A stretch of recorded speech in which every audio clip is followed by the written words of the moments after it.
Tori మీ RJ రాధికతో.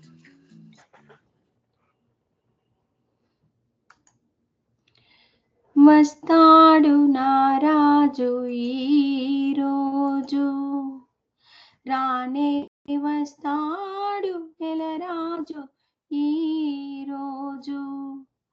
వస్తాడు నారాజు ఈరోజు, రానే వస్తాడు నెలరాజు ఈరోజు. కార్తీక పౌర్ణమి వేళలో కలికి వెన్నెల కెరటాలపైనే, కార్తీక పౌర్ణమి వేళలో కలికి వెన్నెల కెరటాలపైనే తేలి వస్తాడు నారాజు ఈరోజు. తెలుగువారి ఆత్మీయ వారధి టోరీలో స్రవంతి కార్యక్రమానికి స్వాగతం, సుస్వాగతం. మనకి జూన్ 27 అనగానే మనకి గౌరవనీయులు దివంగత ద లెజెండ్ దర్శకురాలు మరియు యాక్టర్, అనేక రకాలుగా మనల్ని అలరించినటువంటి కృష్ణ గారి, గౌరవనీయులు కృష్ణ గారి యొక్క ద్వితీయ సతీమణి గారు మనకి గుర్తుకు వస్తారు. వారెవరు మీ అందరికీ తెలుసు. అదేనండి మన నరేష్ గారి, గౌరవనీయులు నరేష్ గారి యొక్క తల్లి గారు. మరి వారి యొక్క పాటలు ఏదైనా పాడాలి అనుకుంటే మీరు చక్కగా వచ్చి స్రవంతి షోలో పాడొచ్చు. ఇంకా అలాగే నరేష్ గారి పాటలు కూడాను ఏదైనా పాడాలి అనిపిస్తే పాడండి.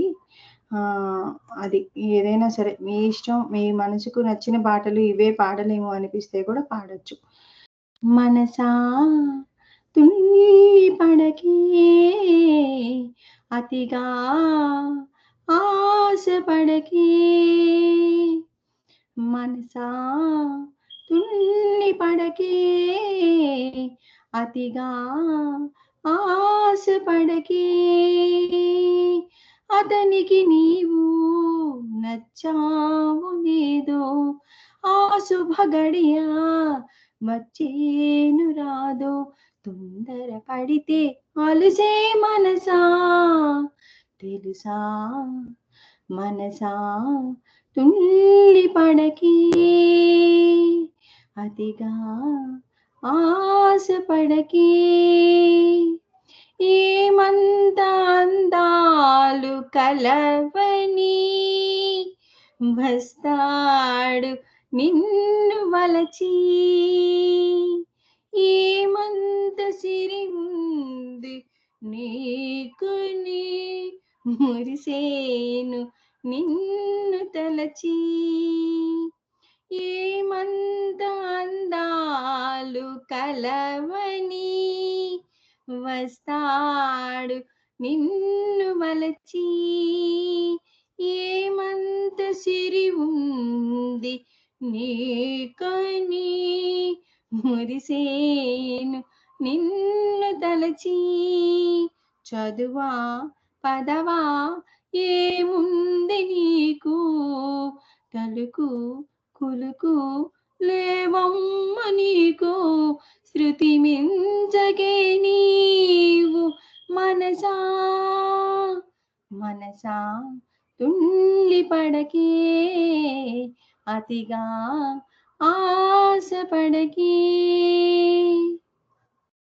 ఏ నోము నోచావు నీవని దొరికేను ఆ ప్రేమ ఫలము, ఏ దేవుడిస్తాడు నీకని అరుదైన అంత ఫలము,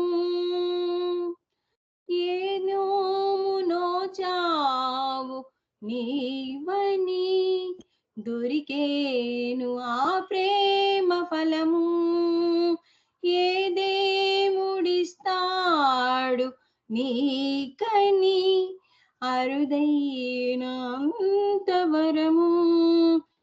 మనసా వినవే మహాందగాడు తనుగా జతగా మనకందిరాడు కలలాపవే కన్నె మనసా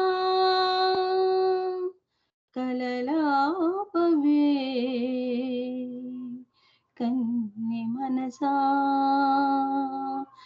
మనసా తుళ్ళి పడకే అతిగా ఆశపడకే మనసా తుళ్ళి పడకే అతిగా ఆశపడకే అతనికి నీవు నచ్చావు లేదో ఆ శుభ గడియా వచ్చేను రాదో తొందర పడితే అలుసే మనసా తెలుసా మనసా తుళ్ళి పడకే అతిగా ఆశపడకే.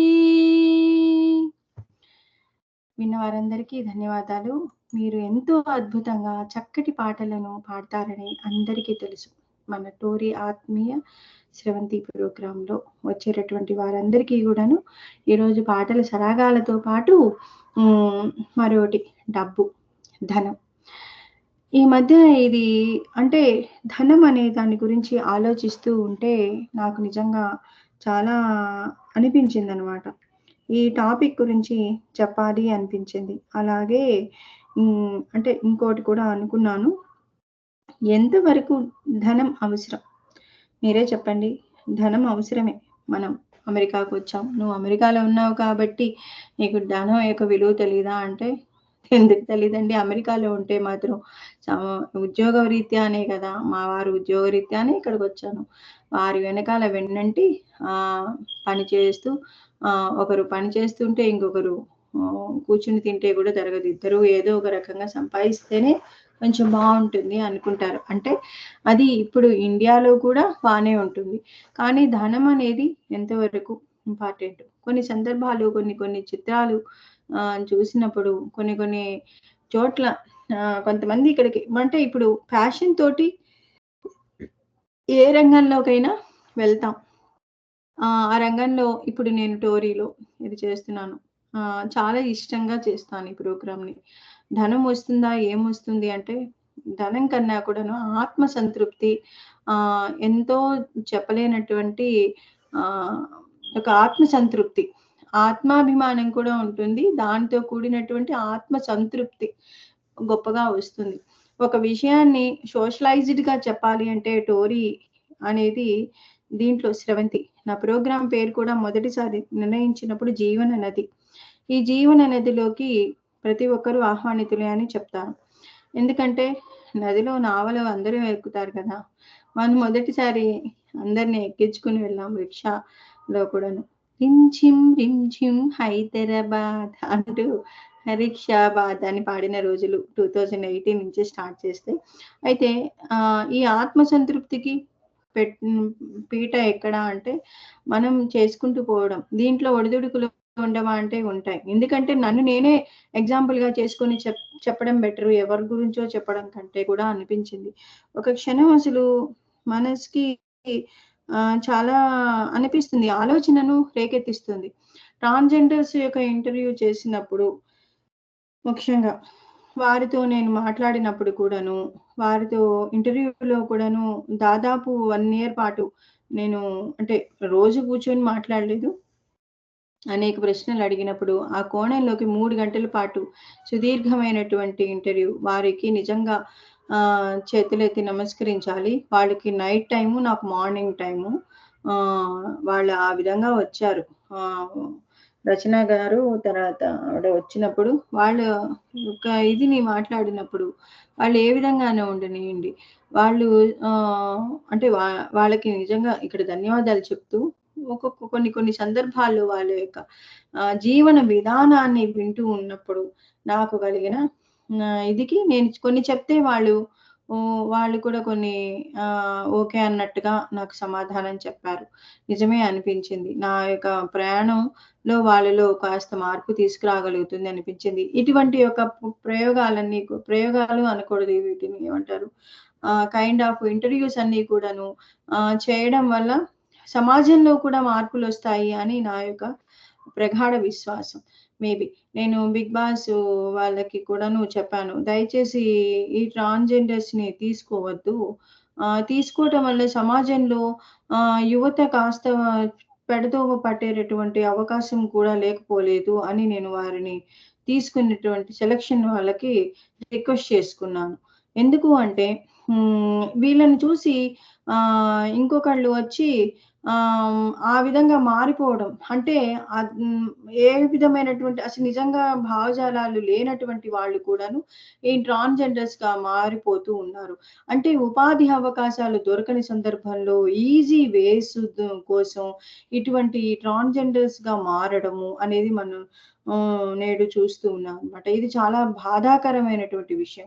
ఎందుకంటే ఊరికే తిని కూర్చొని హాయిగా డబ్బులొచ్చేస్తూ ఉంటాయి అన్న సంగతి నిన్న కాదు మొన్నటి పొద్దున తెలిసి నాకు చాలా అనిపించింది.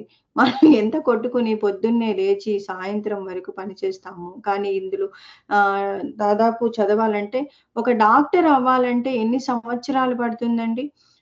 దాదాపు +2 అయిన తర్వాత ఇండియాలో కూడాను ఎంసెట్ రాస్తారు. ఆ తర్వాత సెట్ వస్తే దాంట్లో వెళ్తారు. లేదంటే ఇక్కడ సాట్ రాసి ఇవన్నీ రాసి ప్రీ మెడ్‌లోకి డైరెక్ట్‌గా వెళ్తే ఒక డిగ్రీ వస్తుంది. రాని వాళ్ళు కూడాను ఒక డిగ్రీ చదువుతారు. ఇప్పుడు మా కూతురు డిగ్రీ చదవాలని అనుకుంటుంది. She is in high school అన్నమాట. అలా నాకు కొన్ని తెలిసినప్పుడు ఒక ఒక అంటే ఒక ఎగ్జాంపుల్ తీసుకొని చెప్తున్నాను. ఇంత కష్టపడి దాదాపు 4 సంవత్సరాలు డిగ్రీ చదివిన తర్వాత మళ్ళీ ఎంఎస్, ఎంకాట్ ఇవన్నీ రాసి ఇవంతా చదివిన తర్వాత ఒక ప్రభుత్వ ఉద్యోగం వస్తుందో లేకపోతే ఒక ప్రైవేట్ శాఖలో పనిచేస్తారు. ఏ విధమైనటువంటి దాంట్లో అయినా సరే వారి ఉద్యోగ నిర్వహణలను నిర్వహిస్తారు. కానీ అదే విధంగా మాకు ఈ ట్రాన్స్‌జెండర్స్ యొక్క విషయానికి తీసుకుంటే అంటే ఒక ఎగ్జాంపుల్ తీసుకున్నప్పుడు ప్రతి కోణంలో నుంచి ప్రతి ఒక్క వ్యక్తులను గురించి కూడాను తీసుకోవాలి కాబట్టి మనం మాట్లాడుతున్నాం. ఇది అందరికీ సంబంధించింది కాదు. కొంతమందికి మాత్రమే. ఒక గురువు అని ఉంటారు. వారు కూర్చొని ఉంటారు. వాళ్ళు ఇంకొకళ్ళకి హెల్ప్ చేస్తారు. ఇంట్లో నుంచి వచ్చేసిన వాళ్ళకి. వాళ్ళని అత్త అంటారట. తర్వాత నెక్స్టు సిట్టింగ్ పర్సన్ అమ్మ అంటారట. అంటే వాళ్ళకి హెల్ప్ చేస్తుంది. ఎవరైతే దీంట్లోకి వస్తూ ఉంటారో వాళ్ళకి ఈ మదర్ అనేవాళ్ళు హెల్ప్ చేస్తారు. అంటే మురిగి మాత అంటే కోడి తల్లికి పూజ చేస్తారు. కోడి మాతకి వాళ్ళు ఒక దేవత ఉంటుంది. వాళ్ళకి పూజ చేస్తారు. ఇదంతా మీరు యూట్యూబ్‌లో కానీ ఎక్కడో చోట వినే ఉంటారు. కానీ ఈ విధంగా తల్లి, ఒక అత్తగారు ఇద్దరు హెల్ప్ చేస్తారు. ట్రాన్సాక్షన్స్ మెడికల్‌గాను అత్తగారు అయ్యేటువంటి ఖర్చులు, బాధ్యతలు అంటే ఒక తల్లిలాగా హెల్ప్ చేస్తారు. తర్వాత ఈ మదర్ వచ్చి బ్రింగ్ వన్ శారీ అన్నమాట. ఒక ఆకుపచ్చని గుడ్డలతోటి కట్టుకొని ఒక పీట మీద కూర్చుంటుందో లేకపోతే వస్త్రం మీద కూర్చుంటుందో నో షీ విల్ బ్రింగ్ ఒక వైట్ గుడ్డ తీసుకొస్తారనుకుంటా. ఐ విల్ మేబీ త్వరలో మీరు ఇవన్నీ వింటారు. మిస్ లైలా ద్వారా అండ్ అశ్విని ద్వారా. అయితే ఇవన్నీ వాళ్ళు తీసుకొచ్చినప్పుడు ఇవన్నీ పూజ చేస్తారు. ఈ పూజ చేసిన తర్వాత అంటే అమ్మ వచ్చి బట్టలు పెట్టడం, ఈ బ్లీడింగ్ అయినప్పుడు ఇవన్నీ హెల్ప్ చేయడం, ఇవన్నీ వచ్చి మదర్ హెల్ప్ చేస్తుంది. She will do definitely. తను హెల్ప్ చేస్తుంది అట్లా. ఒక కూతురిని ఎలా చూసుకుంటుంది, ఒక మెచ్యూర్డ్ అయితే అలా చూసుకుంటారు. ఆ కార్యక్రమం, పూజా విధానము, తర్వాత ఫుడ్ ఇవ్వడము, ఎటువంటి ఫుడ్ ఇస్తే మంచిది అని చెప్పడము, ఇవన్నీ గూడాను జరుగుతూ ఉంటుంది. అదే విధంగా అత్తగారు also financially helps the new transgender అన్నమాట. ఇవి అన్నీ అయిన తర్వాత ఒక మెచ్యూర్డ్ ట్రాన్స్‌జెండర్‌గా maybe after turning into transgender from a male or maybe female అయిపోయిన తర్వాత మేల్ ట్రాన్స్‌జెండర్ అవ్వచ్చు, ఫీమేల్ ట్రాన్స్‌జెండర్ అవ్వచ్చు. ఈ విధంగా మారిన తర్వాత వాళ్ళు ట్రాన్స్‌జెండర్స్‌గా వెళ్ళి వారికి నచ్చినటువంటి వృత్తులలో వాళ్ళు కొనసాగిస్తారు. ఇదంతా ఎందుకు ఒక మదర్‌ని కొనసాగించవచ్చు తీసుకొని మీరన్నట్టు విధంగానే అని అడిగినప్పుడు వాళ్ళు చెప్పినటువంటి ప్రశ్న ఒక్కటే. ఈ ఇంట్లో ఫ్రీడమ్ ఉండదు.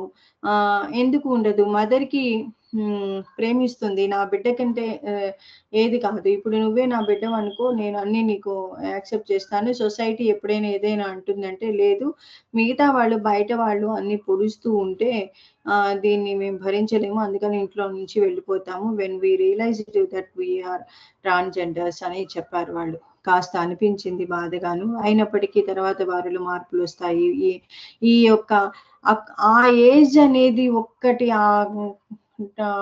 అంటే నేనిక్కడ చెప్పేదేంటంటే కుండ బద్దలు కొట్టినట్టుగా అంటే నేను చూసాను చిన్నప్పుడు. గిరిజ అని ఒక అమ్మాయి ఉండేది. నేను చాలా చిన్న పిల్లని అప్పుడు 9థ్, 8థ్ గ్రేడ్ ఉండేది. మా ఇంటికి ఒకాయన వచ్చేవారు. అదే వీటినేమంటారు? మా పిన్ని పోస్టల్ డిపార్ట్‌మెంట్‌లో పనిచేసేది కాబట్టి మేము ఆర్‌డీస్ కట్టేవాళ్ళం. నా పేరుతో కూడా నేను కూడా ఎర్న్ చేయడం మొదలుపెట్టిన తర్వాత ఆర్‌డీలు కట్టాను ఆయనకి. కొంత కమిషన్ కూడా ఇచ్చేవాళ్ళు. అది కట్టేదానికన్నా కూడా ఫైనల్‌గా వచ్చేదానికన్నా కమిషన్ చాలా. అదే అన్నమాట ఇక్కడ డబ్బు గురించి చెప్తున్నాను. ఆహ్, రె ము ఇతను అయితే రూ. 4 కమిషన్ ఇచ్చేవాళ్ళు మా పిన్ని ద్వారా. అంటే వాళ్ళకి ఎక్కువే వస్తుంది. ఆ రూ. 4 మిగతా వాళ్ళైతే రూ. 1 ఆరు రూ. 2 ఇచ్చేవాళ్ళు. అంటే నేను చాలా తక్కువ ఎర్న్ చేసేదాన్ని.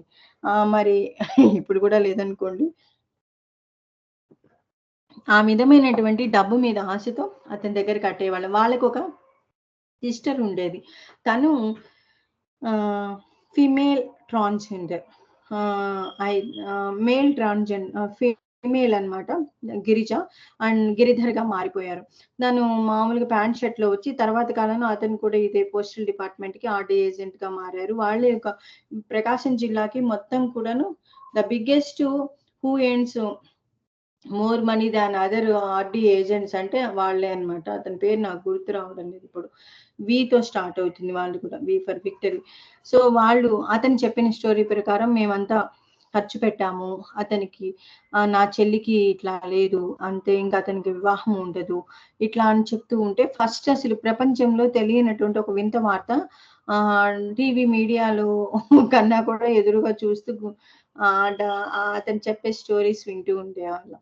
అయితే ఇప్పుడు రియలైజ్ అయితే వాళ్ళెంతో చక్కగా చూసుకున్నారు. అతను ఒక బాధ్యతగా నిర్వహిస్తున్నారు. హ్మ్. అంటే ఫ్యామిలీ టేకింగ్ కేర్ తీసుకుంటే, ఇలా బయటికి వెళ్ళి నేను చూపించినటువంటి ఆ ఇంటర్వ్యూలో మాదిరిగా అవ్వాల్సిన అవసరం లేదు అనిపించింది. కానీ హూ ఎవరైతే ఎవరు వింటారు? బయటికి వెళ్ళిన తర్వాత ఈ యొక్క లైఫ్ స్టైల్ విన్న తర్వాత వీళ్ళు గురువుగా, మాతగా ఉంటారు. నాకు పరిచయం ఈ కొత్త వీళ్ళని పరిచయం చేసినటువంటి సెలబ్రిటీ చెప్పారనమాట. I went and spoke to him. నాకొక ఫ్లైయర్ వచ్చిందండి ఈ మధ్య కాలంలో. Hmm. Ah, we can take a break short break. ఇది మళ్ళీ కంటిన్యూ చేద్దాము. ఇప్పుడొక మంచి పాట విని, ఎవరైనా సరే వచ్చి మాట్లాడాలి అనుకుంటే డబ్బు మీద. డబ్బు నుంచి మనుషులు ఏ విధంగా మారుతున్నారు. ఇది నాట్ టు ట్రాన్స్‌జెండర్ టాపిక్. అంటే నేను చూసినటువంటి విషయాలను గురించి మాట్లాడుతూ, మనం ఏం తప్పులు చేస్తున్నాము యాస్ ఎ పేరెంట్‌గా ఏం చేయలేదు. అక్కడ రియలైజేషన్ ఏంటి అనేది మనం మాట్లాడుతున్నామనమాట. డబ్బు. మనకొక ఆత్మీయులు ల్యాండ్‌లైనర్ వచ్చారు మాట్లాడదాం. నమస్తే అండి. నమస్తే అక్క, బాగున్నారా? బాగున్నానండి. బాగున్నాను మణికంఠ చెప్పు. డబ్బు అనే దాని గురించి మాట్లాడుతున్నాం ఈరోజు. ముందే ఒక లైన్ పాట పాడతాను. ఓకే. పాడమ్మా.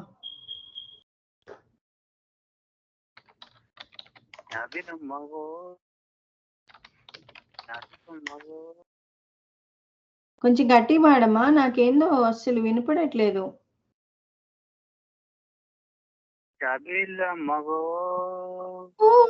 పాడు.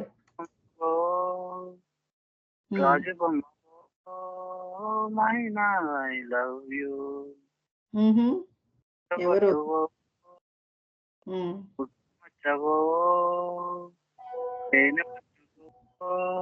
I don't know one to do. ఇంటి ముందు రంగవల్లివో, ఓ చెల్లి పెరటిలో నా తులసి మొక్కవో, మందిరాన బత్తి బాటవో, ఓ ప్రియ పలుకుతున్న తెలుగు చిలకవో, పరిచయం ఇష్టమై స్నేహమై ప్రాణమై నిలిచినావుగా. జాబిలమ్మవో జాజికొమ్మవో జాజిబొమ్మవో మైనా I love you. Wow! Really చాలా బాగా పాడావు. కూనలమ్మవో స్రవంతిలో రాగాల హరివిల్లువో మణికంఠవో చాలా బాగా పాడావు. చాలా బాగా పాడావు మణికంఠ. రంజీ మూవీలో పాట. బన్నియా దేంట్లో? బన్నీ మూవీ. బన్నీలో. అల్లు బన్నీ సినిమా పుష్ప 2 కోసం ఎదురు చూస్తున్నాను మణికంఠ. కల్కి వచ్చింది. కల్కి వచ్చింది. 49 కల్కి గురించి ఏమైనా విన్నావా? ఏం లేదు. అది చాలా మంది హీరోలు ఉన్నారు. అమితాబ్ బచ్చన్ గారు ఉన్నారు, కమల్ హాసన్ గారు ఉన్నారు. అంటే సినిమా వచ్చింది ఈరోజు. అంటే మాకు ఈరోజు నీకు నిన్న అంటే నిన్ననేలే వచ్చింది. నిన్న టాక్ ఏంటి? నువ్వేంటి విన్నావు? నేను విన్నాను, చెప్పారు కొంతమంది. సరిగా లేదు నేను. ఇంకా డబ్బు గురించి ఏమంటావు చెప్పు? మనుషులు నడిపేది ఆ డబ్బే చెప్పాలంటే. మనుషులు అంటే ప్రేమలు దగ్గర అయితే, డబ్బు లేకపోతే దూరం అయితే. కానీ డబ్బు కోసం అంటూ మనం ఏ పనులు అంటే ఆ పనులు చేయలేం కదా. చేసింది డబ్బు ఏమో చెడు కూడా చేస్తుంది. అంటే ఉన్నప్పుడు ఒకలాగా, లేనప్పుడు ఒకలాగా ఉంటది డబ్బు ఉంటే. నాకు తెలిసిన వాళ్ళకైనా సరే, తెలిసిన వాళ్ళు కూడా అప్పులు ఇచ్చి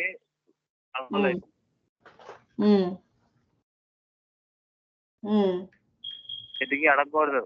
వాళ్ళు అప్పులు ఇచ్చిన తర్వాత తిరిగి అడగకూడదు. వాళ్ళు ఇచ్చినప్పుడే తీసుకోవాలి. ఇప్పుడు యూత్ కూడా డబ్బు గురించే ఎన్నో అడ్డదారులు దొక్కుతూ ఉన్నారు. అదే నీకు తెలిసినవి ఏమన్నా ఉంటే చెప్పు. తెలిసినవి ఏమన్నంటే ఇంకా మనుషులు నడిపేది ఆ డబ్బేనా అక్క చెప్పాలంటే. అది లేని ఇది పని అవ్వదు. ఆఖరికి మనం తాగే నీళ్లు దాహం అయితే నీళ్లు తాగాలన్నా ఒక 5 రూపాయలు ఇచ్చి వాటర్ కొనుక్కోవాల్సిందే. దాహం తీసు తిండి తినడానికైనా డబ్బు కావాల్సిందే, బట్టలకైనా డబ్బు కావాల్సిందే, ఆఖరికి మీతో మాట్లాడాలన్నా డబ్బు కావాల్సిందే. ఫోన్ రీఛార్జ్లు కావాలి. కానీ ఇప్పుడు నీకు డబ్బులు ఎవరిస్తున్నారు? నీకు డబ్బులు ఎవరిస్తున్నారు?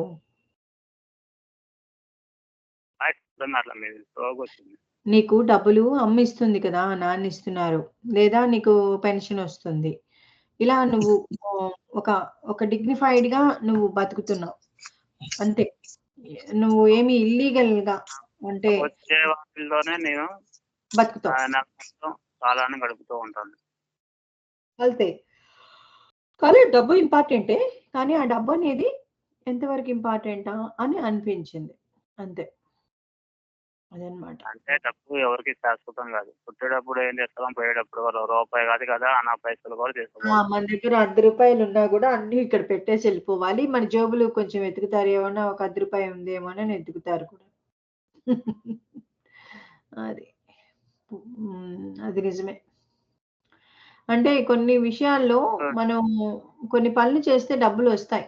పనులు చేయకుండా కూడా కాదు. మనం అందులోనే కూడా హ్యాపీగా బతకచ్చు. మరి అసభ్యకరమైనటువంటి పనులు చేయకుండా కూడా బతకచ్చు అని నాకు అనిపించింది. ఇప్పుడు ఒక విషయం చెప్తాను. వచ్చే జీతం ఉంది కదా, వచ్చే జీతాన్ని బట్టి ఉన్న వాటిని సర్దుకోవాలి. లేకపోతే కొంత ఏం చేస్తానంటే ఈఎంఐలు అని చెప్పి అన్ని వస్తువులు కొంటారు.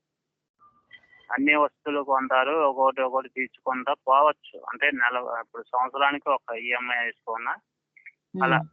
సో సపోజ్ నెలకు ఒక 5,000 ఫైనాన్స్ కట్టాలి ఈఎంఐ. వాళ్ళకి వచ్చే శాలరీలో కట్టుకుంటా పోతే మనకి ఏం అనిపించదు. అలా అని చెప్పి 2-3కి ఈఎంఐలు కట్టుకుంటే నీకు షార్టేజ్ వచ్చింది. నీకు నీకు ఆడి మిగులితే ఇన్స్టాల్మెంట్లో కట్టుకున్నారు కరెక్టే, మంత్లీ ఎంత కట్ అయిపోతాయి. అలా ఒకటి తీరిన తర్వాత ఒకటి కొనుక్కుంటే అదొక రకం. కానీ అది ఏంటంటే అదంతా మన మధ్యతరగతి జీవితంలో జరిగే ఇన్‌స్టాల్‌మెంట్ లైఫ్ స్టైల్ అది. అదే ఇన్స్టాల్మెంట్ కట్టుకోవటం ఒకటి ఒక నెలలోనే ఒక 4-5 కొనేస్తారు. అన్నిటికీ ఈఎంఐ పెడతారు. నెలాఖరికి వచ్చేసరికి దేనికో దానికి ఖర్చులుగా అవసరమైనప్పుడు ఎదురు చూస్తూ ఉంటాం. అలా కాకుండా ఒక్కొక్కటి చిన్న చిన్నగా తీర్చుకుంటాం మీరు కట్టుకుంటూ పోతే మీకు మిగులుతాయి. ఇప్పుడు ఏంటంటే పిల్లలకి ఇప్పుడు స్కూల్ ఫీజులు ఎంత ఉంటున్నాయో మీకు తెలుసు. సో ఒక్కొక్క పిల్లగాడికి 1,50,000 2 లక్షలు అవుతుంది ఫీజులు ఓన్లీ. అలా 2,50,000 వేసుకున్నా నెలకి కనీసం 15,000 పక్కన పెట్టాలి పిల్లల కోసం. అవును. మళ్ళీ వాళ్ళ మెయింటెనెన్స్ ఏంది, అలాగే ఇంటి రూమ్ రెంట్స్ ఏంది, వాటిలో మెయింటెనెన్స్ ఏంది, సరుకులు ఏంది, ఇవన్నీ చూసుకుంటూ పోతే దాదాపు ఒక వ్యక్తికి నెలకు వచ్చేసరికి 40,000-50,000 అయింది. ఓన్లీ ఇండియా మామూలుగా. ఏదైనా జాగ్రత్త అనేది ఉండాలి ఎవరికైనా. జాగ్రత్త, డబ్బు మీద ఇది గురించి చెప్తున్నావు. ఏంటి మనకి విజయ నిర్మల గారి యొక్క వర్ధంతి అన్నమాట ఈరోజు. ఏమన్నా ఆవిడకి సంబంధించిన పాట ఏమైనా పాడతాం అనుకున్నాను. అదే కానీ ఏదైనా డబ్బు అనేది జాగ్రత్తగా ఉండాలి. నెలకి ఇప్పుడు సుమారుగా ఒక 10,000 పక్కన పెట్టుకోవాలంటే మీరు చిన్న చీటీ లాంటిది వేసుకుంటే మీకు సంవత్సరం జరగకుండానే మీకు ₹1,00,000 అయితే చిన్న చీటీ ద్వారా కట్టుకున్నట్టయితే నెలకు 10,000 అట్లా 10 మంది అలా ₹1,00,000 చీటీ పెట్టుకుంటే నెలకు 10,000 పెట్టుకున్నట్టయితే మీకు ₹1,00,000 మిగిలినట్టే కదా. అవును, ఇది సేవింగ్స్ గురించి చెప్తున్నావు. బాగా చెప్పాము. మేము అంతే చేస్తాం. మేము సేవింగ్స్ చేయటం వల్లే రొటేషన్ అవుతా ఉంటది. అవును, గుడ్. మా అమ్మ చేస్తూ ఉంటుంది. అంటే మనకు ఎర్నింగ్ చేయని వాళ్ళకంటే కూడాను నాకేం తెలీదు. మా ఇంట్లో వీళ్ళు చేస్తూ ఉంటారు. బట్ నేను ఇట్లా చెప్తూ ఉంటాను అంతే. ఇంకోటి ఏంటంటే గోల్డ్ కొనుక్కున్నా సరే మనకి అదైతే తగ్గదు, పెరుగుతూనే ఉంటుంది. గోల్డ్ కూడా మనం కొనుక్కోవచ్చు. ఎప్పుడైనా మనకు అవసరం ఉన్నప్పుడు బ్యాంకులో తాకట్టు పెట్టైనా సరే మన డబ్బులు తెచ్చుకోవచ్చు అవసరం ఉన్నప్పుడు. ఇప్పుడు ఈ రోజులో ఏంటంటే మెడికల్ కి బాగా అవసరం అవుతుంది. నిన్న ఒక రోజు డబ్బు వల్ల డబ్బుని ఎలా సేవింగ్స్ చేయాలి అన్న టాపిక్ తీసుకున్న రోజు తప్పకుండా నేను ఇంకా 2-3 టిప్స్ తీసుకుంటాను. మనకి ఆత్మీయులు వచ్చిన్నారు. ఓకేనా? శేఖర్ రెడ్డి గారు నమస్తే అండి. నమస్తే అండి. ఎలా ఉన్నారు? బాగున్నానండి. ఏంటి కల్కి సినిమా వెళ్ళారా? వెళ్ళామండి. ఎట్లా ఉంది? బాగుంది. ఈ జనరేషన్ కి నచ్చేలాగా ఉంది. ఓకే, చూడొచ్చు. అంటే ఇతిహాసాల నుంచి తీసుకొని పాస్ట్ లో ఏం జరుగుతుంది, ప్రజెంట్ లో ఏం జరిగింది, జరగబోయేది 3 చూపించారు. జరగబోయేది కూడా పార్ట్ 1 పార్ట్ 2 కూడా వస్తుందంట మళ్ళీ. పార్ట్ 2 అదే పెట్టారు. కొద్దిగా లెంత్ అనిపించింది. హాల్లోనే చూడాలని లెంతీగా అంటే 3 అవర్సే కదా. అదే మా వారితో అంటే అన్నారు, ఈ సాహో ఇవన్నీ కూడాను ఇప్పుడు బాహుబలి ఇవన్నీ కూడా 3 అవర్సే కదా. కేజీఎఫ్ 2 ఇవన్నీ కూడా 3 అవర్సే కదా అన్నారు. ఇలా ఉందో ఇక తెలుసు. డిఫరెన్షియేషన్ ఏంటి ఈ సినిమా? అంటే ఎక్కడన్నా నచ్చని విషయాలు ఏమైనా అనిపించిందా, లేదు బాగుంది అనిపించిందా? మొత్తం గ్రాఫిక్ మీదనే కాన్సన్ట్రేషన్ ఎక్కువ ఉంది. ఇతిహాసం మహాభారతం నుంచి తీసుకొని మధ్యలో మన కమల్ హాసన్ గారు ఏంటో విచిత్రమైనటువంటి రూపంలో కనిపించారు. అది ఎలా ఉంది? బాగుంది. ఏమండి? కమల్ హాసన్ అమితాబ్ బచ్చన్ యాక్టింగ్ బాగుంది. అంటే మొత్తం నాకు అర్థమైపోయింది. ఆయన అశ్వత్థామ పాత్ర, ఈయనది అంటే కల్కి. ఇంకా అర్థమైంది. కల్కి కాదు అంటే కల్కిస్ ఫాదర్. కల్కి కాదు, కల్కి ఫాదర్ కాదు. ఈ కల్కిని రక్షించడానికి ఉన్నాడు. రక్షించే సేవకుడు. ఓకే. ఈయన కూడా అలా ఉంటాడు. ఈయన అనుకోకుండా నేను జరుగుతుంది, అది రివీల్ చేయలేదు సార్. ఈయన కర్నూలు అయితే ఇతను హెల్పర్ గాను, ఇతనికేమో రక్షకుడు గాను సినిమా బానే ఉంది. అయితే ఈయన కర్నూలు మరి ఆ జన్మలో ఈయన పాత్ర ఏంటి? మన కమల్ హాసన్ గారి పాత్ర? ఆయన మెయిన్ విలన్. Main villain. విలనా? ఎలా అంటే స్టోరీ మహాభారతంలో ఏం జరిగింది, మహాభారతం తర్వాత మొత్తం భూమి మీద జీవరాశులు అన్ని పోతాయి అంటే 3 ఉంటాయి దేశాల్లాగా. ఒకటి మన కాశీ, ఒకటి అది ఇంకో పేరుంది, ఇంకోటి శబల, శంబాల, కాశీ, ఇంకా ఒక అది ఉంటుంది. అక్కడ అన్ని ఉంటాయి. అక్కడ పోవాలని ప్లాన్ ఈయనకి. ఆ దేశం యూనిట్ అనేది డబ్బులాగా యూనిట్ అంటారు. యూనిట్ సంపాదించి నేను అందులోకి వెళ్ళాలని. ఓకే. చెప్పేస్తే ఇంకా ఎవరు చూడరు. ఇంతవరకు చాలు. బాగుంది. అంటే నేను అడిగింది ఒకటే, బోరింగ్ గా అనిపించిందా? నో వరీస్ అనిపించిందా? అంటే క్రీడలు చూసాం, ఎంత బోరింగ్ ఏమనిపించలేదు మాకు. కొద్దిగా లెంత్ పెట్టినట్టు అనిపించింది అంతే. ఓకే. ఈ రోజు టాపిక్ వచ్చి డబ్బు అండి. డబ్బు యొక్క విలువల్ని కోల్పోతున్న వాళ్ళని చూసినప్పుడు, మనుషుల్ని చూసినప్పుడు కొంచెం అనిపిస్తూ ఉంటుందన్నమాట. అప్పుడప్పుడు అనిపిస్తూ ఉంటుంది. అట్లా ఎప్పుడైనా అనిపించిందా? ఏదైనా సంఘటన ఎదుర్కొన్నారా? ఇంకొక ఆత్మీయులు వచ్చారు. అతను కూడా రోహిత్ కుమార్. హాయ్ రోహిత్. నేను శేఖర్ రెడ్డి గారితో మాట్లాడేసి నీ దగ్గరికి వస్తాను. ఓకే, శేఖర్ రెడ్డి గారు చెప్పండి. డబ్బు అంటే ఒక్కొక్కరికి ఒక్కొక్క ఇది ఉంటుంది, ఒక్కొక్క ఫ్యాషన్. కొందరికి డబ్బే ధ్యేయంగా ఉంటుంది, కొందరు డబ్బు ఏంది అని ఉంటుంది, ఉన్న దాంట్లో చదువుకోవాలని ఉంటుంది, కొందరు మన విలువల కోసం బతికే వాళ్ళు ఉంటారు. ఏదేమైనా మనం డబ్బు సంపాదించే వాళ్ళు ఉంటారు. 3 రకాలు ఉంటారు. డబ్బు ఎవరి అభిప్రాయం వాళ్ళదే. ఈ విలువలతోనే డబ్బు సంపాదించాలన్నారు ఒకళ్ళు, సరే మనం ఉన్నంతలో చదువుకుపోవాలన్న ఒకళ్ళు. ఇంకొకటి ఏంటంటే మనం ఎదుటి వాళ్ళ గురించి బతకరు వాళ్ళు కొందరు ఉంటారు. వాళ్ళు అది చేశారు, మనం ఇది చేయాలి, అలా ఆ కారు ఉన్నారు, ఆ బిల్డింగ్ ఉన్నారు, అలా వేరే వాళ్ళని కంపేర్ చేసుకుని. పక్కింటి మంగళ గౌరి కాసుల పేరు చూడు, పొరిగింటి పిన్ని గారి ముక్కు పుడక చూడు, ఇరుగు పొరుగు బాగుపడ్డారు. ఆ పాట ఉంది కదా.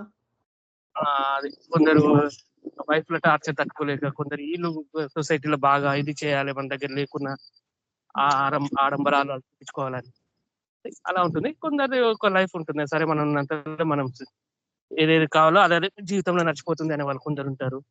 కొందరు డబ్బుల్ని ఎంతోగా సంపాదించాలని ఉంటుంది, మిలియనీర్ కావాలి, అది వాటిస్ కానీ బిజినెస్ మ్యాన్స్ కానీ అలా ఒక్కొక్కరు అభిప్రాయం ఒక్కొక్క తీరు ఉంటుంది. నేనైతే ఉన్నంతలో మనం వేరే వాళ్ళని కంపారిజన్ చేసుకోకుండా దాంట్లో మనకి ఇంకొకరు దగ్గర పోకుండా మన దగ్గరికి వచ్చే వాళ్ళకి మనం చేసేయగలిగి చేయాలిగా ఉంటాను. నన్ను ఏమంటే నాకు తోచినదే చేస్తాం కానీ పెద్ద అట్లా రావాలి ఇది కావాలి అనేది అలా ఏముండదు. ఫస్ట్ మనకంటే మీరు ఉన్న దాంట్లో మీరు హాయిగా బతకడానికి ప్రయత్నం చేస్తారు. Thank you. మనకి వేరే ఆత్మీయులు ఇద్దరు ఉన్నారు కాబట్టి నేను సెలవు తీసుకుంటున్నాను. మనకి ఈ కథలో కూడాను, కల్కిలో కూడాను అశ్వత్థామ కూడాను చాలా భేదవాడండి. అంటే నిజంగా అనుకుంటాం కానీ ఒక కొంతమంది అంటే టీచర్లు ఒకప్పుడు బతకడానికే జీవించేవాళ్ళు. అంటే వీళ్ళందరినీ చూస్తే కూడాను చాలా చెప్పాల్సింది ఉంది. తర్వాత చెప్తాం. మనకి ఇప్పుడు ఆత్మీయులతో మాట్లాడదాం. రోహిత్ మాట్లాడమ్మా డబ్బు గురించి. డబ్బు గురించి మాట్లాడాలి అంటే మనిషి ఆశాజీవి. మనిషి ఒకసారి డబ్బు సంపాదించాలనే ఆశ కలిగితే వాళ్ళు ఎటువంటి పని చేయుటకైనా సిద్ధపడతారు. వారిని డబ్బు అలా లొంగ తీసుకుంటుంది. మనం చేసే పని న్యాయంతో మనకు గౌరవం కలిగేలా ఉండాలి సమాజంలో. అవును, ప్రజలు మనల్ని చూసి మనకంటూ ఒక స్టేటస్ ఇవ్వాలి. అంతేగాని అడ్డదారులు తొక్కి సంపాదిస్తే అది సమాజంలో ఉండే గౌరవం తగ్గిపోతుంది మనపై. చాలా బాగా చెప్పావు. అదే నేను కూడా అంటే వాళ్ళు ఏమనుకుంటున్నారంటే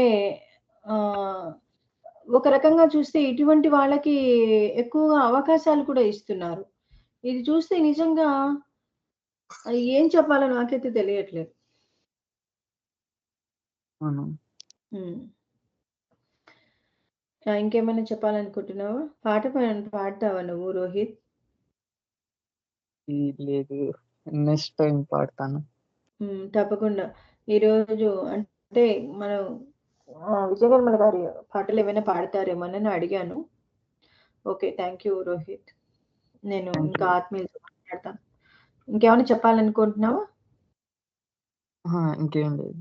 థ్యాంక్ యూ రోహిత్. మనకి ఒక ఫోన్ గుర్తుతో ఒకళ్ళొచ్చారు. ఎవరండి? హలో.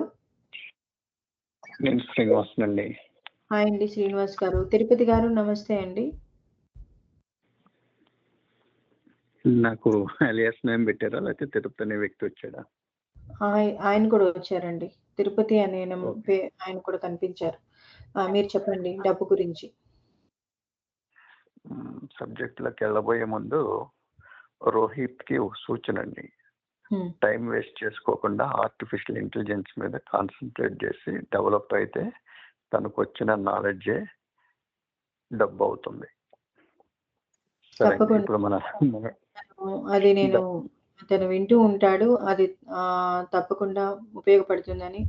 ఇటువంటి సలహాలు ఏదైనా కొంతమంది గురించి విన్నప్పుడు అటువంటి సలహాలు ఇవ్వడం వల్ల వారికి ఉపాధి అవుతుందని నేను మనస్ఫూర్తిగా ఆహ్వానిస్తున్నాను. అందరూ ఇవ్వండి. థ్యాంక్ యూ శ్రీనివాస్ గారు. చెప్పండి. థ్యాంక్ యూ అండి, నన్ను అర్థం చేసుకున్నందుకు. నేను అదే పని చేస్తుంటానండి ఇండైరెక్ట్ గా.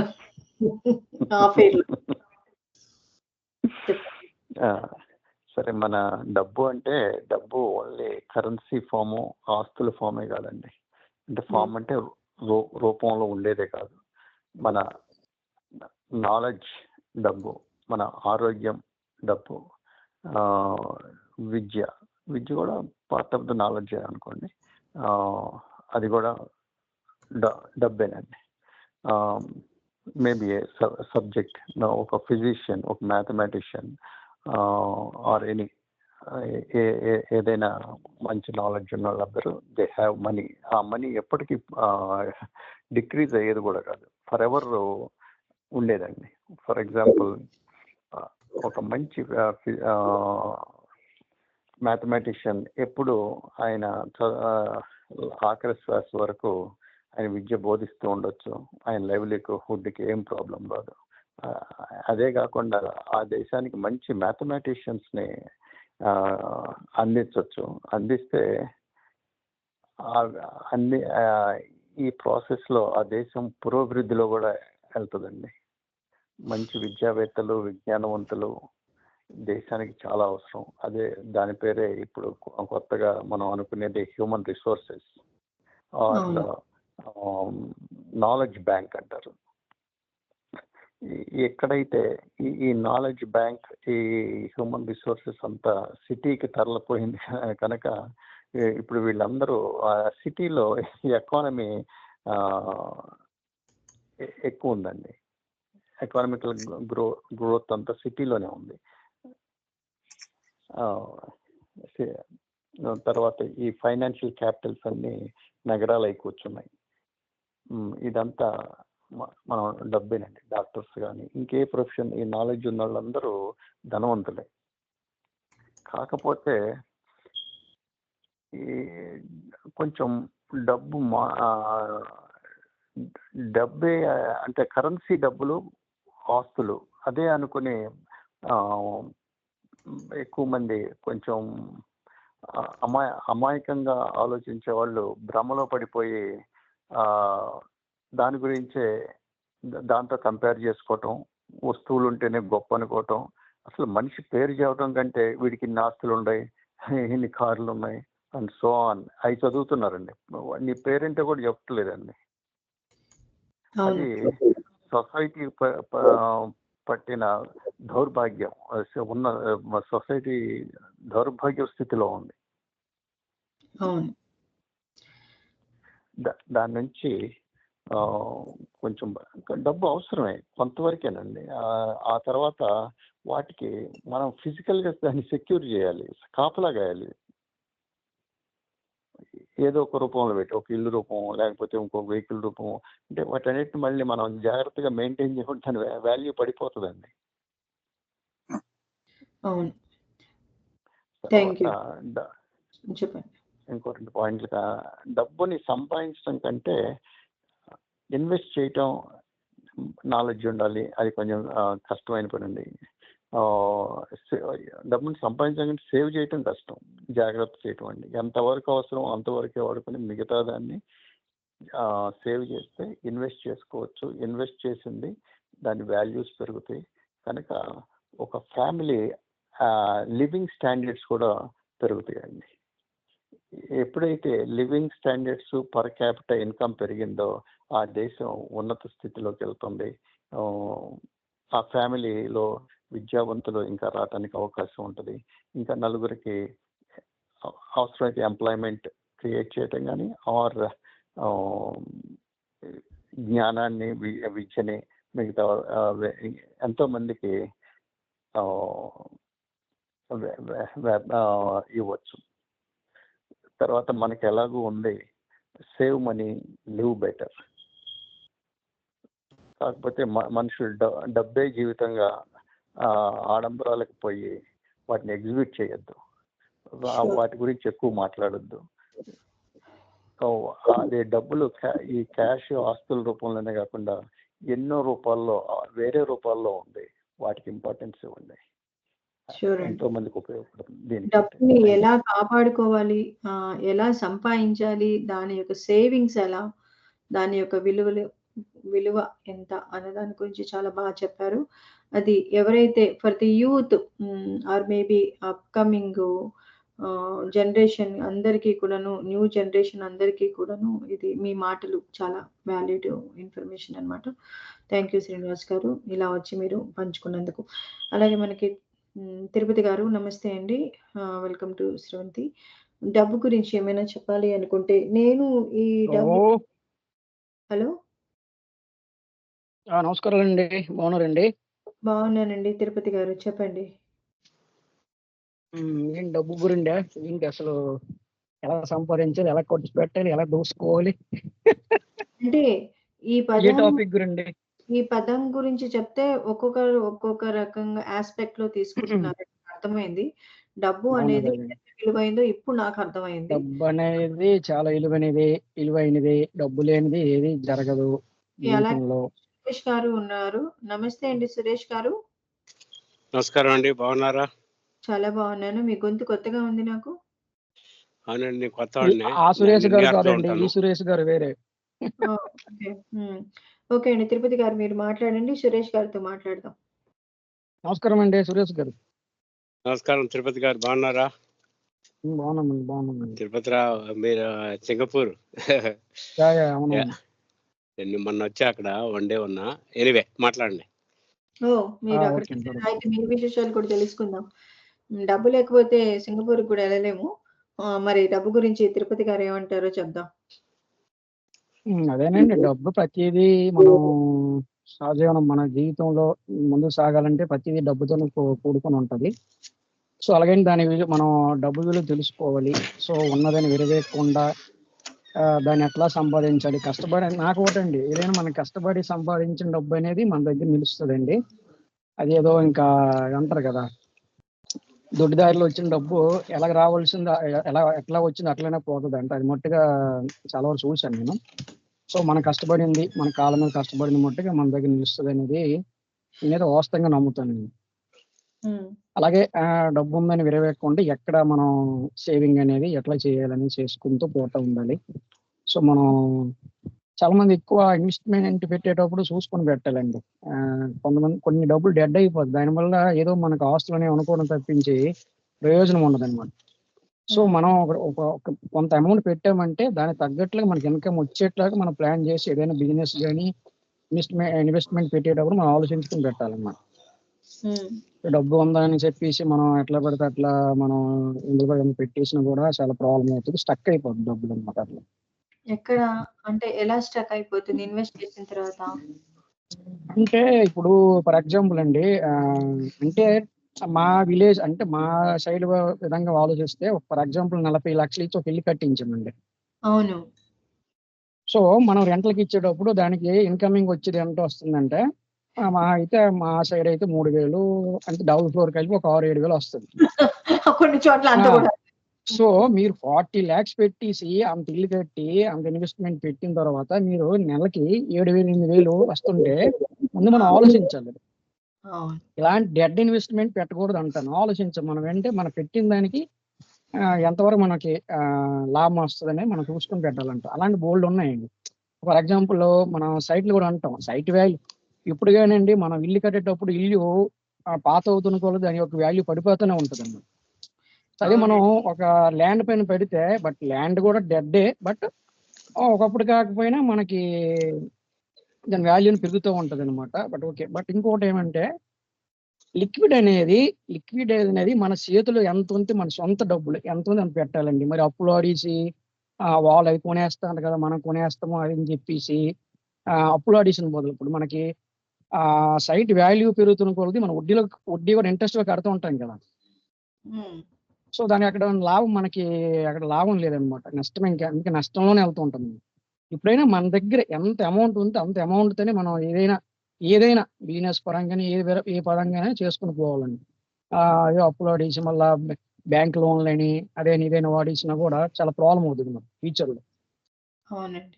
సడన్ గా మీరు ఒక జాబ్ ఇప్పుడు ఫర్ ఎగ్జాంపుల్ అన్న ఇప్పుడు గవర్నమెంట్ జాబ్ పక్కన పెడితే మనలాంటి వాళ్ళు అంటే నాలాంటి వాడు ఏదో ఉంటే జాబ్ ఏం కన్ఫర్మ్ కాదు.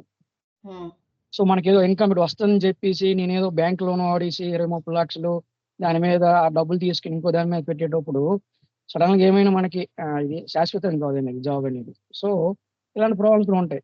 సో అలాంటిది ఏమంటుందంటే ఇలాంటివి ఎక్కువ తగ్గించి మన దగ్గర ఎంతవరకు ఉందో దానిపైన మనం ఏదైనా చేస్తే మంచిదని అనుకుంటాను. ఉంటానండి, టైం అవుతుంది కదా. 5:30 కండి షో.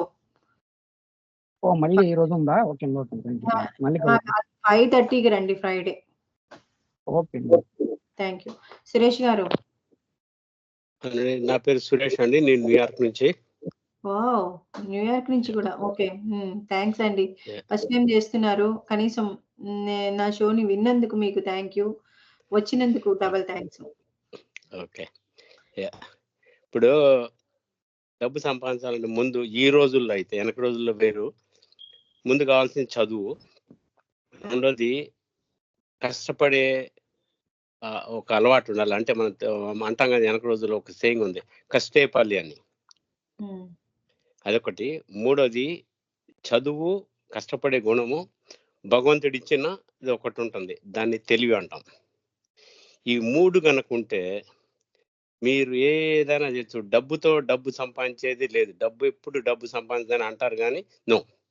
తెలివి అనేది ఒకటి ఉండాలి, కష్టపడేది గుణం ఉండాలి. ఇప్పుడు దానికి ఒక జోడించితే చదువు అనేది కనుక ఉంటే ఎప్పుడు డబ్బు అంటదంట, నాకు రూపాయి చేసి పెట్టు, నీకు దాని పక్కన నేను 0 పెడతాను అని అంటదంట. అంటే మీరు ఒక రూపాయి పెడితే కరెక్ట్ గా ఏ టైంలో ఎక్కడ ఇన్వెస్ట్ చేస్తే ఆటోమేటిక్ గా రూపాయి 10 రూపాయలు అవుతుంది. అంటే మనం అంటాం కదా, పాత రోజులు అంటాను, భూమిని నమ్ముకోండిరా అని. అది ప్రపంచం మొత్తంలో ఒక సేయింగ్ ఉంది, who believes in land you will never go wrong అని. ప్రపంచంలో ఎక్కడైనా రైట్ టైం, రైట్ లొకేషన్. ఎందుకంటే భూమి అంటే మీరు ఎక్కడ కొంటున్నారు కదా, location location location location. Business కానీ రెసిడెన్షియల్ కానీ ఏదన్నా సరే, ఒకటి ఏదైనా కావాలంటే మీకు కావాల్సింది ఏంటంటే లొకేషన్ అనమాట. అంటే మనం ఒక తెలివి ఉపయోగించి ఇక్కడ కొంటే ఇంకో 10 yearsకో 50 yearsకో 20 yearsకో డెవలప్ అవుతుందంటే అవుతుంది. ఇప్పుడు మనకి ఇండియాలో రామోజీరావు గారు ఉన్నారు. ఆయన ఇది పుట్టగానే ఆయన సిల్వర్ స్పూన్ గోల్డ్ స్పూన్తో కాదు, కింద నుంచి పైకి వచ్చి ఆయన ఒక ఎంపైర్ దీనికి వెళ్ళిపోయినాడు. అలానే ఇక్కడ మన అమెరికాలో వారెన్ బఫెట్ ఉన్నారు. ఆయన రిచ్ ఫ్యామిలీ రాలా, పూర్ ఫ్యామిలీ నుంచి వచ్చిన ఆయన తెలివితో ఉపయోగించి ఆయన ప్రపంచంలోనే ఒక బిలియనర్ అయిపోయాడు. అందుకని జీవితంలో ఎప్పుడైనా సరే మనకి కష్టపడేది కనుక ఒకటి ఉంటే మనీ అనేది ఎట్టి వచ్చేస్తుంది. అందుకని నేను చెప్పేది ఏంటంటే డబ్బుతో ఇంకా ఉంటేనే డబ్బు వస్తుంది అనే మాట రాంగ్ అని నేను అంటాను అనమాట.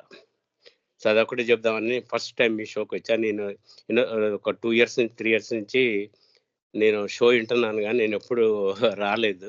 First time. ఎందుకంటే నేను ఈ మొత్తం అసలు ఈ టోరీ పుట్టిన దగ్గర నుంచి నేను టోరీ వింటానే ఉన్నా, కానీ ఫస్ట్ టైం అన్నట్టు మీ షోకి వచ్చి మాట్లాడడం. మీరు వింటూ థ్యాంక్ యూ వెరీ మచ్. చెప్పారు సురేష్ గారు. మరి చెప్పండి. నా షో విన్నారా, లేకపోతే మిగతా షోలన్నీ వింటూ ఉంటారా? అంటే ఇప్పుడు మీకు అంటే నేను ఇప్పుడు దానికి మీరు అడిగారు కాబట్టి చెప్తా ఉన్నా.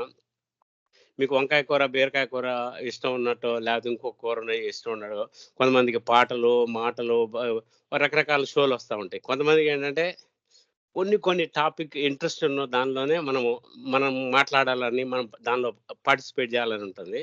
అవును.